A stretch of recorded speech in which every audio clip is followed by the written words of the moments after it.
Bismillahirrahmanirrahim. Assalamualaikum warahmatullahi wabarakatuh. Alhamdulillahi rabbil alamin. Allahumma salli wa sallim wa barik ala nabiyyina Muhammadin. Syukur alhamdulillah atas segala nikmat yang diberikan Allah. Salawat serta salam senantiasa tercurahkan kepada Rasulullah Muhammad sallallahu alaihi wasallam. Bapak-bapak, ibu-ibu hadirin, malam hari ini kita melanjutkan pelajaran kajian terkait dengan Sahih Imam Al-Bukhari. Pagi hari ini saya akan menyampaikan satu hadis di dalam kitab atau bab i'tikaf. Hadis dari Zuhri.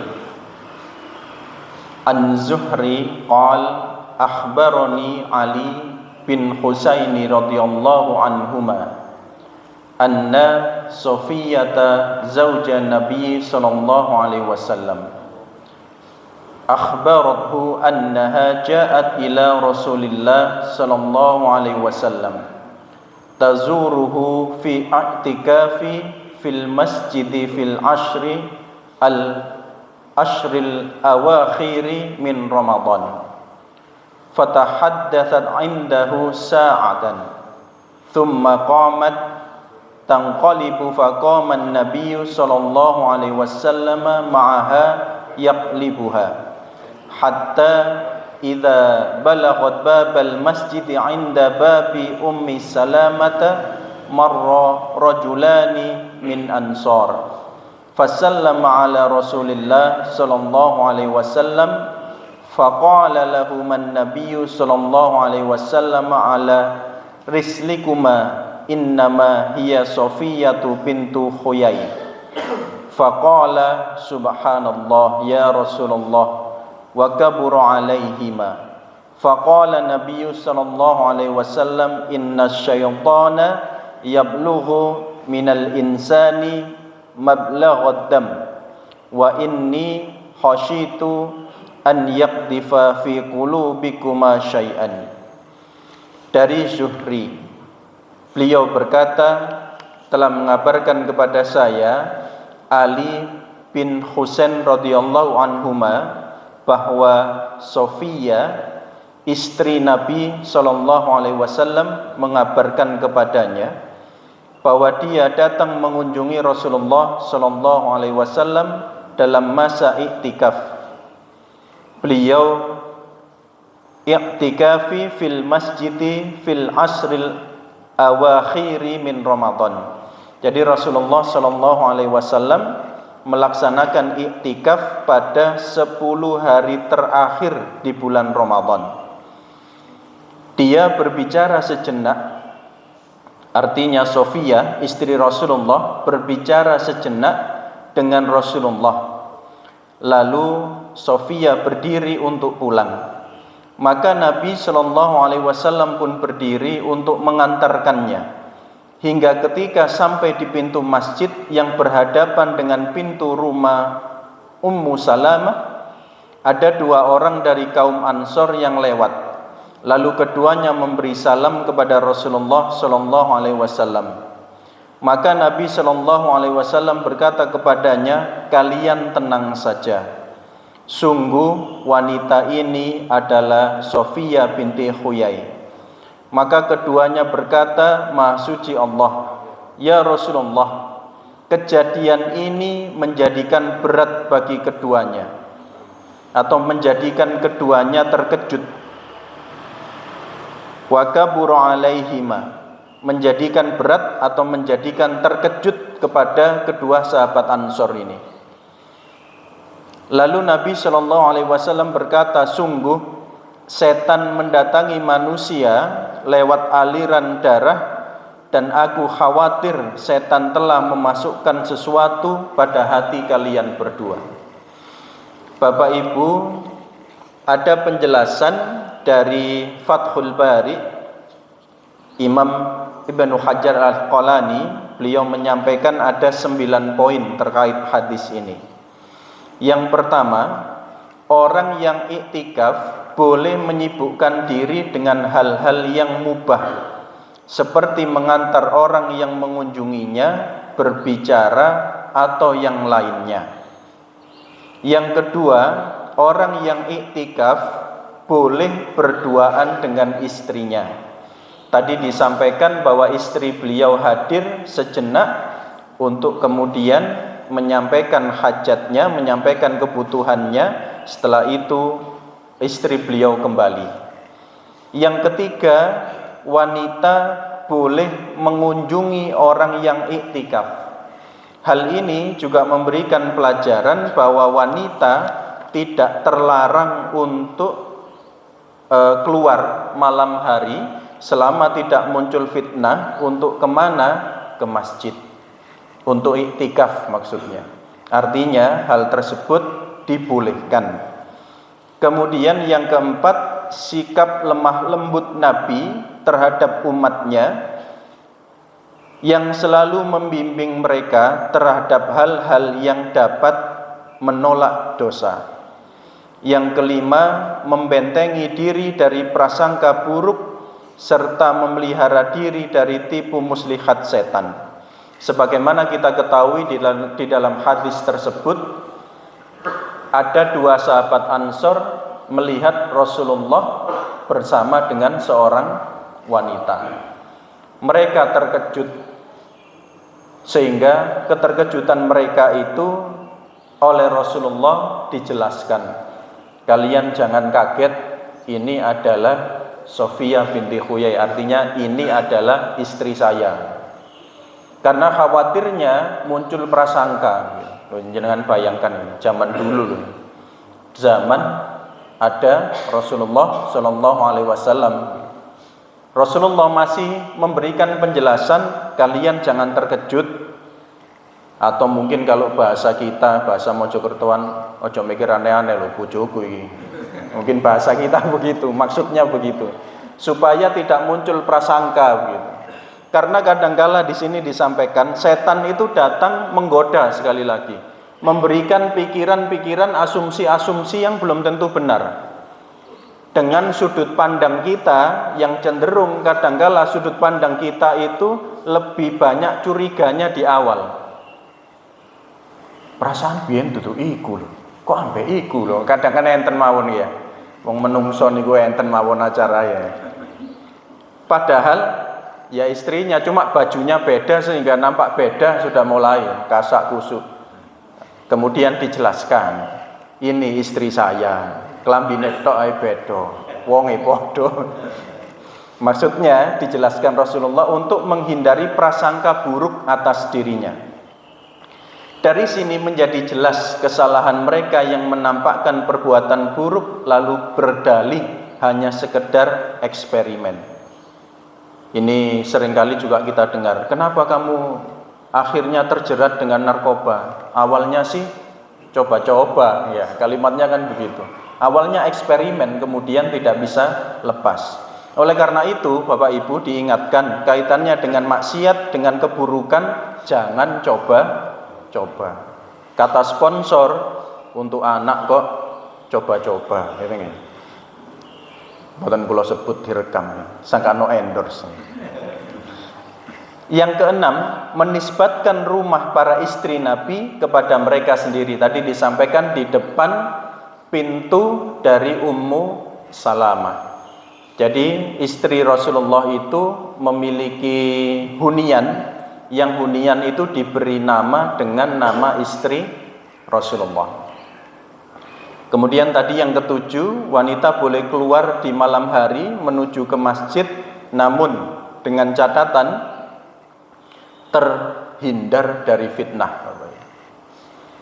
Nah ini diantara pelajaran yang berharga ketika kemudian ternyata Islam itu tidak membatasi wanita untuk beribadah hanya di rumahnya. Bahkan ada yang menyampaikan di rumah, di bagian rumah yang paling pojok, yang paling sepi begitu, namun ke masjid juga diperbolehkan. Kemudian yang kedelapan, mengucapkan subhanallah, maha suci Allah ketika takjub atau kaget.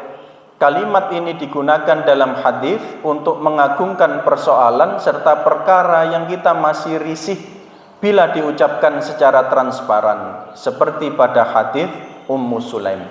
Tadi disampaikan bahwa sahabat ini menyebut subhanallah. Menyucikan Allah itu artinya ketika kemudian kita melihat sesuatu yang kita masih risih, ragu, atau sesuatu yang bertentangan dengan kebaikan, maka kalimat kita adalah subhanallah. Tapi ketika kita melihat sesuatu yang besar, sesuatu yang megah, sesuatu yang menakjubkan, namun hal tersebut tidak menjadikan itu bernilai negatif, justru menjadikan kita mengagungkan Allah, maka kalimat kita bisa Masya Allah atau Allahu Akbar. Jadi subhanallah ini disampaikan di sini di dalam hadis untuk mengagungkan persoalan serta perkara yang risih bila diucapkan secara transparan. Yang kesembilan, hadis ini dijadikan dalil bagi pendapat Abu Yusuf yang membolehkan orang yang iktikaf untuk tinggal lebih lama apabila keluar dari tempat iktikafnya dari waktu yang diperlukan untuk memenuhi kebutuhannya selama tidak lebih dari 1 hari. Akan tetapi tidak ada indikasi dalil ke arah itu, sebab tidak ada keterangan bahwa perjalanan dari rumah Sofiyah ke masjid membutuhkan waktu yang lebih dari yang dibutuhkan. Lalu sebagian ulama membatasi pada perjalanan setengah hari, tetapi tidak ada dalam hadis keterangan yang menunjukkan hal itu. Ini menjelaskan Bapak Ibu bahwa terkait dengan iktikaf, berdiam diri di masjid, akif menjadi orang yang fokus, itu tidak harus 24 jam. Kita memiliki kemampuan berapa untuk hadir di masjid iktikaf. Nah, kita laksanakan. Apa yang kita lakukan disampaikan di dalam satu hadis dalam Sunan Abu Dawud. An Abi Hurairah an Nabi sallallahu alaihi wasallam qala majtama'a qaumin fi baitin min buyutillah ta'ala yatluna kitaballah wa yatadarasunahu bainahum illa nazalat alaihimus sakinatu wa ghaziyatuhum rahmah wa haffathumul malaikah wa dzakarahumullahu fi man 'indah. Ini diantara kegiatan yang kita bisa lakukan ketika iktikaf. Tadi disebutkan yatluna kitab Allah, artinya membaca Al-Quran. Membaca Al-Quran. Dan kemudian wayatadarasunahu bainahum, dan saling mengajarkan di antara mereka. Artinya kita juga bisa selain membaca Al-Quran, kita belajar Bapak Ibu. Apakah membawa kitab, membawa buku yang kaitannya untuk kita bisa fokus beribadah atau meningkatkan keimanan kita. Tidak harus kemudian berdiam diri itu ngelamun sampai keturun kadang-kadang ya. Saking, tapi nggih mboten napa-napa nek ancene mampunya begitu. Zikir misalkan, zikir terus tertidur. Alhamdulillah berarti tidurnya dihitung zikir. Masya Allah, Islam itu indahnya di situ di antaranya. Apa yang bisa kita lakukan? Nah, di beberapa masjid bahkan di waktu-waktu iktikaf itu ada taklim Bapak Ibu. Sampai begitu.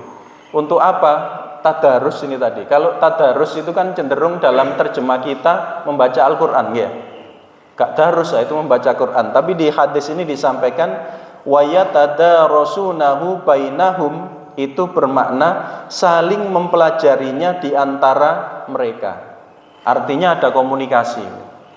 Jadi apa yang bisa dilakukan ketika iktikaf itu agar fokus untuk beribadah dan mampunya berapa waktu atau berapa jam. Jika kita meniru Rasulullah juga boleh. Jenengan misalkan dalam waktu 10 hari terakhir ini benar-benar ingin fokus di masjid begitu. Pulang hanya sebentar kemudian kembali ke masjid juga boleh. Untuk mereka yang bekerja kemampuannya hanya 1 atau 2 jam, silahkan. Kita mampunya seberapa. Artinya tidak kemudian menjadikan iktikaf kita batal. Iktikaf kok mula-mula, memang kemampuannya seperti itu. Nah, di sini kita diajarkan juga orang yang melakukan hal yang demikian nazalat alaihimus sakinah, akan diberikan Allah sakinah, ketenangan hati.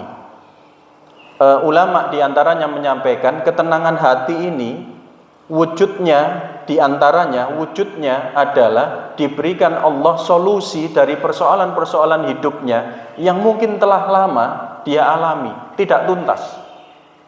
Lalu ketika kemudian melakukan iktikaf atau melakukan membaca Al-Quran, tadarus di masjid, tiba-tiba Allah memberi solusi. Bapak Ibu, ketika ada persoalan, kita manusia berusaha mencari solusi, tapi yang memberikan solusi siapa? Allah. Kadang kita kurang bergantung. Oleh karena itu kita diingatkan di antara hari di mana ada segolongan, ada 7 golongan manusia yang mendapatkan naungan. Di antaranya adalah warajulun qalbuhu mu'allakun fil masajid. Orang yang hatinya bergantung, terikat rindu dengan masjid. Dari 7 golongan itu ada 1 ini yang kaitannya dengan masjid. Nah, ini mengingatkan kita, sakinah, ketenangan itu Bapak Ibu, yang paling kuat kita peroleh di masjid, walaupun tidak dilarang, karena kita ini kan kadang pengen healing ya. Nanti jenuh aku nang omah misalkan. Ngene-ngene tok ae aku kepengin healing. Healing kemana? Ke pantai, ke gunung. Kemana lagi kalau kita healing? Pada dasarnya boleh selama tidak di tempat maksiat, ya. Selama tidak di tempat maksiat. Namun kita tetap diingatkan, ojo ado-ado teko masjid. Maksudnya apa? Sholatnya harus terjaga. Nanti kemudian healing sampai lupa meninggalkan sholatnya, atau sholatnya diakhir-akhirkan. Oh, safar aja, engko ae wis duhur ambek maghrib, duhur ambek asar, duhur ambek asar ide maghrib misalkan. Jadi mboten sarip malih niki, dur sarip nih. Tapi sih jangan begitu maksudnya. Kita harus perhitungkan sholatnya. Nah ini supaya kita tidak jauh dari masjid itu, maka kita perhitungkan itu. Bahkan orang yang berada di dalam masjid tadi melakukan kebaikan-kebaikan, wa ghasiyatuhumur rahmah, Allah akan memberikan rahmat. Lawan dari rahmat itu adalah nopo? Orang yang dikutuk itu. Jadi orang yang tidak mendapatkan rahmat itu maka dilaknat oleh Allah. Nah, kita berharap agar mendapatkan rahmat dari Allah. Wa habfathumul malaikah. Kita hari ini Bapak Ibu hanya saja tidak kelihatan. Malaikat itu ada di sekeliling kita, namun tidak nampak. Kemudian wa dzakarahumullahu fimman 'indah. Allah Subhanahu wa taala akan menyebut-nyebut nama kita, artinya nama kita sudah dikenal di kalangan malaikat yang dekat dengan Allah Subhanahu wa taala. Ini malaikat ring 1 ini istilahnya. Malaikat ring 1 itu sudah dikabari, sampean kenal Pak A ya. Iku sapa masjid maca Quran. Itu malaikat kenal kita. Wong kita ini kenal dengan orang top, pejabat misalkan jenengan niki sinten Donald Trump misalnya. Jenengan nate sa SD kali Donald Trump misalnya. Sa SD niki cuma kelas ini enten 14. Donald Trump niku kelas 1 jenengan 1 12, jarake kan waduh. Ngoten karena terkenalnya kita kadang masih gaya, ro presiden Amerika. Sa SD ambek aku misalkan. Padahal mboten kenal. Gitu, ngono wis guaya. Apalagi ini yang kenal kita adalah malaikat. Loh, mboten main-main nih. Alah Donald Trump, kon kenal malaikat Jibril lah. Ini diantara ya Allah. Oleh karena itu Bapak Ibu, saya sering menyampaikan muslimin itu butuh masjid, Bapak. Sekali lagi, muslimin itu tidak bisa dipisahkan dari masjid. Secara fisik saja Ramadan itu Masya Allah, selepas sholat duhur ini kan kados pindang nggih. Mantun sholat duhur, merebahkan diri, masjid-masjid jenengan tingali. Misal niku mboten enten masjid, rebahan di hotel, bayar napa mboten? Bayar niku. Disiram banyu. Jenengan bayangkan itu, kita ini kadang mohon maaf mudik perjalanan jauh. SPBU jek wadoh, yang kita cari apa? Masjid. Mboten mungkin nek nggo hotel tumut pipis niku. Padahal ten masjid pipis mboten salat. Maksudnya di kamar mandi masjid ngoten. Pipis saja lho ngoten niku kadang ya Allah. Menawi ten SPBU kali ten tempat wisata, pipis niku lak bayar ya. Lho ngoten pun nunut masjid, air masjid dipakai ngleboni kotak niku lho lali. Ya. Kan kadang nih kita ini ya Allah. Oleh karena itu Bapak Ibu sekali lagi pentingnya masjid untuk kita. Saya pernah menyampaikan memakmurkan masjid itu ada 2 poin besar. 1, mikir fisik, mikir bangunan. Yang kedua, kita juga ikut memakmurkan masjid dalam arti program-programnya, kegiatannya. Hadir di masjid, melaksanakan sholat dan lain sebagainya. Ini kita tidak boleh lepas. Banyak teman-teman yang menyampaikan ketika mulai jauh dari masjid, urepe mboten karu-karuan. Ini banyak yang menyampaikan hidupnya niku jadi tidak tenang, sakinahnya hilang gitu, karena jauh dari masjid. Dan untuk takmir ini diantaranya, Masya Allah, takmir masjid itu sudah seolah-olah sudah punya golden ticket untuk ke jannah. Jangan bayangkan beberapa takmir itu ketika saya ketemu ngobrol mudik ten pundi, jawabannya ngopo? Mboten mudik Ustaz, sing jagi masjid sinten lho ngoten. Sementara kita ini lho mudik los ya.